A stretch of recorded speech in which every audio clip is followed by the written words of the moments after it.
સમયે થોડો ઘણો તાપ હોય એનાથી આપણે વહેલા બચી લઈએ અને વહેલા આવી જઈએ અને વહેલું મતદાન કરીએ, એક માત્ર અપીલ છે. ચાલો ભાઈ બન આવી જાઓ, એક મિનિટ સાહેબ, એક જ મિનિટ ચાલે સાહેબ, એક મિનિટ.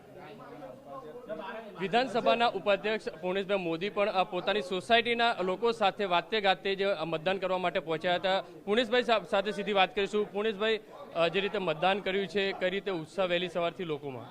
લોકશાહીનું પર્વ, લોકશાહીનો ઉત્સવ એ આપણું આ મતદાન છે. એમાં બધાએ ભાગ લેવો જોઈએ. આજે માત્ર એક જ અપીલ છે કે વહેલા આવો, આપણા મતદાન મથક પર પહોંચો અને ભવ્ય મતદાન કરો.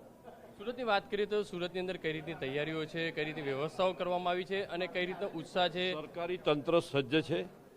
તમામ પોલિંગ સ્ટેશનની અંદર તમામ અધિકારી, એની વ્યવસ્થા, ઈવીએમ મશીન અને આખું તંત્ર એ સરકારી વ્યવસ્થા જડબે ચલાક છે.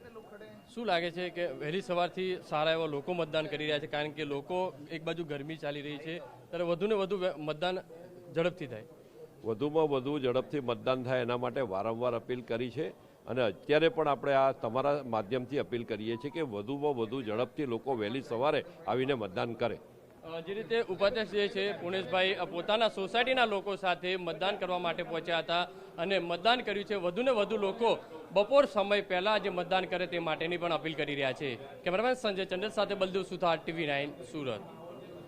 એક મહત્વપૂર્ણ